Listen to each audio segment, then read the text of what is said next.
Rahasia Bukit Menoreh, jejak Nyai Roro Kidul di Tanah Jawa. Bukit Menoreh, yang terletak di wilayah perbatasan antara Kulon Progo, Yogyakarta, dan Purworejo, Jawa Tengah, adalah sebuah kawasan yang menyimpan banyak misteri. Keindahan alamnya yang memukau dipadukan dengan cerita-cerita mistis yang telah diwariskan secara turun-temurun. Salah satu kisah yang paling terkenal adalah kaitannya dengan sosok Nyai Roro Kidul, penguasa laut selatan yang melegenda di Tanah Jawa. Bukit Menoreh, tempat meditasi Sang Ratu. Menurut cerita rakyat, Bukit Menoreh dulunya adalah tempat Nyai Roro Kidul mencari ketenangan. Sebelum ia dikenal sebagai penguasa laut selatan, Nyai Roro Kidul adalah seorang wanita cantik dari kerajaan Pajajaran yang mengalami nasib tragis akibat kutukan dan intrik istana. Dikisahkan bahwa setelah meninggalkan istana Pajajaran, Nyai Roro Kidul melakukan perjalanan spiritual ke berbagai tempat di Pulau Jawa. Salah satu tempat yang ia pilih untuk bermeditasi adalah Bukit Menoreh. Bukit ini dianggap suci karena terletak di kawasan yang penuh dengan energi alam dan kedekatan dengan roh-roh leluhur. Selama bertapa di bukit ini, Nyai Roro Kidul memohon kekuatan kepada Sang Pencipta untuk menerima nasibnya yang telah berubah. Dalam keheningan Bukit Menoreh, ia mendapatkan pencerahan bahwa takdirnya adalah menjadi penjaga keseimbangan antara dunia manusia dan dunia gaib. Jejak mistis di Bukit Menoreh. Hingga kini, masyarakat sekitar Bukit Menoreh meyakini adanya jejak mistis Nyai Roro Kidul di kawasan tersebut. Salah satu tempat yang dianggap keramat adalah sebuah batu besar yang disebut Watu Kencono, atau batu emas. Konon, disinilah Nyai Roro Kidul duduk bermeditasi dan menerima wahyu tentang tugasnya sebagai penguasa laut selatan. Beberapa penduduk lokal percaya bahwa siapapun yang datang ke Bukit Menoreh dengan niat tulus dan bersih hati dapat merasakan kehadiran energi Nyai Roro Kidul.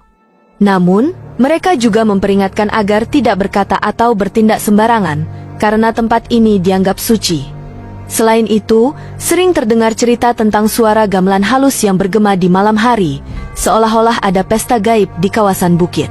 Suara ini diyakini berasal dari pasukan gaib Nyai Roro Kidul yang menjaga kawasan tersebut.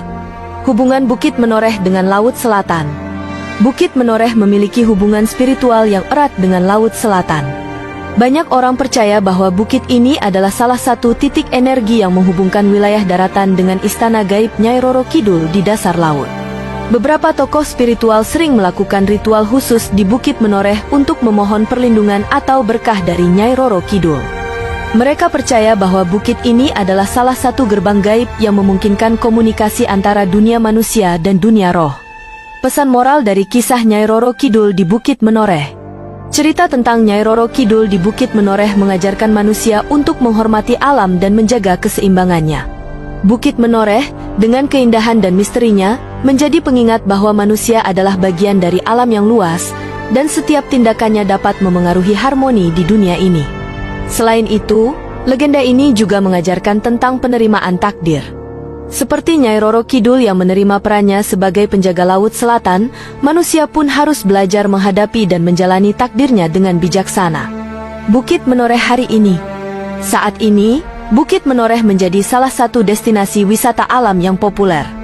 Banyak pengunjung datang untuk menikmati keindahan alamnya, seperti hutan lebat, air terjun, dan pemandangan matahari terbit yang spektakuler. Namun, di balik keindahan tersebut, mitos tentang Nyai Roro Kidul tetap hidup di hati masyarakat. Mereka menjaga tradisi dan menghormati tempat-tempat keramat di kawasan itu, memastikan bahwa cerita leluhur mereka terus diwariskan kepada generasi berikutnya. Bukit Menoreh bukan sekadar sebuah bukit, tetapi sebuah tempat yang menyimpan jejak sejarah, legenda, dan pesan spiritual yang mendalam. Dengan setiap langkah yang diambil di sana, para pengunjung tidak hanya menyaksikan keindahan alam tetapi juga merasakan keajaiban dari kisah-kisah yang menyelimuti tempat itu.